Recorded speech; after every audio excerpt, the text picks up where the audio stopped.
Bang Energy, the energy drink company, recently released a pre-workout supplement, and on its side, it lists the results of a clinical trial, with some pretty wild claims about the pre-workout. What exactly did this clinical trial look at, and are Bang's claims accurate with what that study actually found?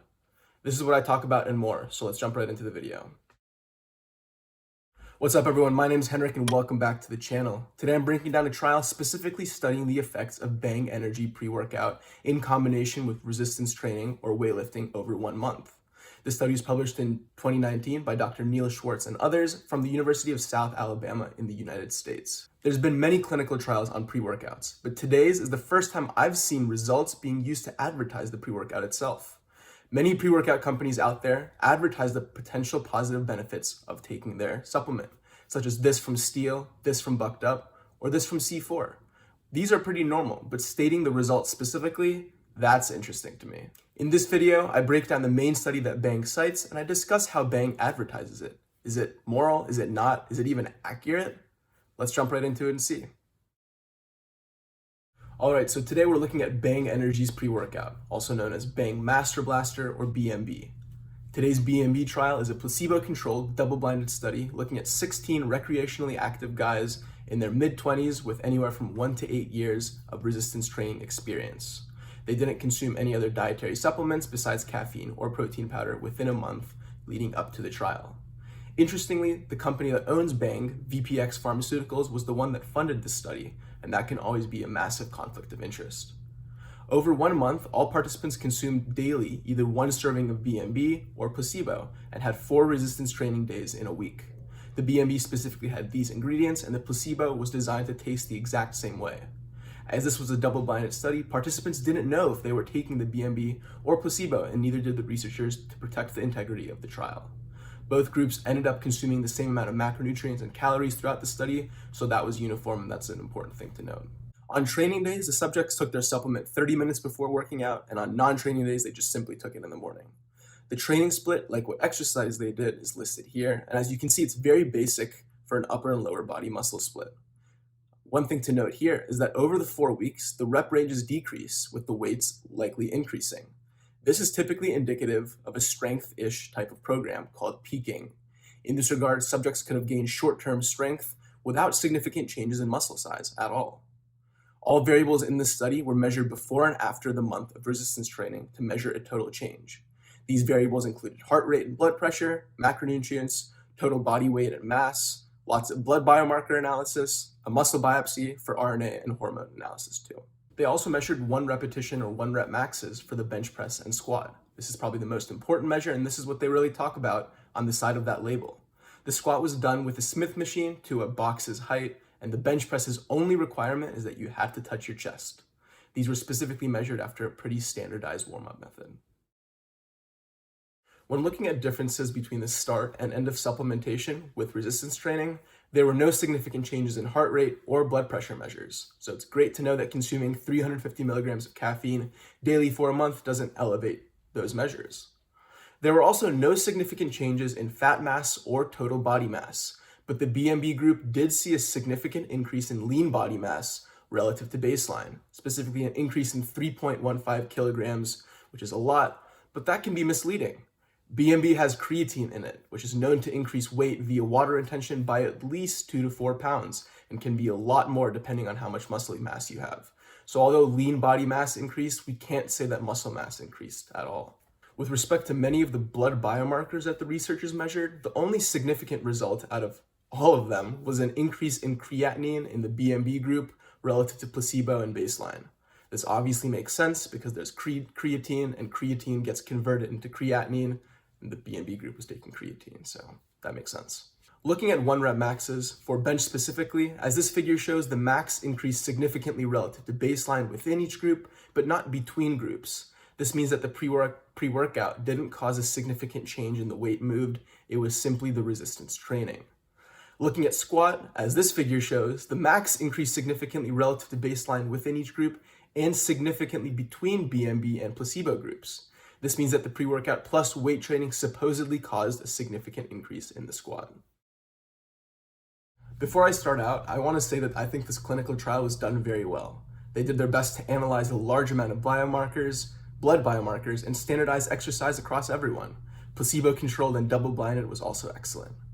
My main critique was to use participants that had more uniform training experience rather than anywhere from 1 to 8 years, because that difference is ridiculously large and can have lots of huge effects on training capacity when it comes to lifting weights. Additionally, I would love to know if these people had any tolerance to caffeine or to pre-workout use, because tolerance is a pretty real thing when it comes to these stimulants. My personal belief, and I think this is also commonly accepted, is that there's a ridiculous amount of variability in every clinical trial that uses resistance training.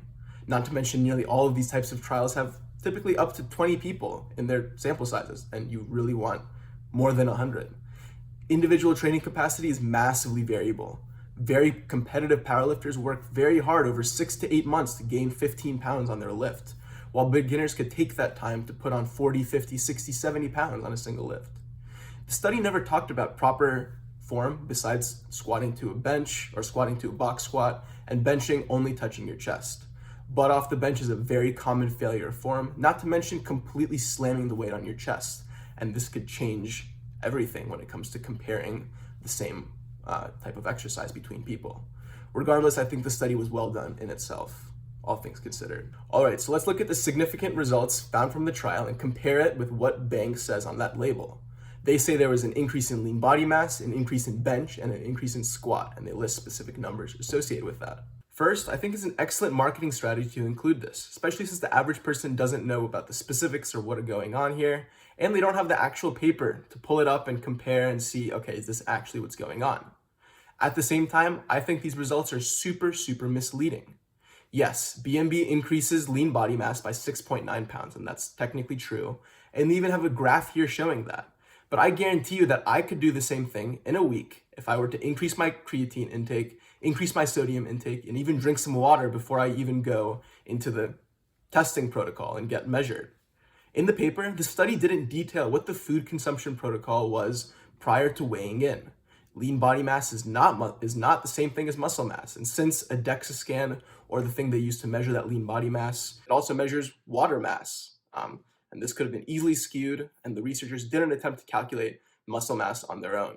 Furthermore, a natural athlete can only gain up to 25 pounds of muscle in their first year of training, and that gets significantly diminished over their consecutive training years. So by the time they're in their 4th or 5th year of training, you're only gaining up to 1 to 2 pounds of muscle in that single year.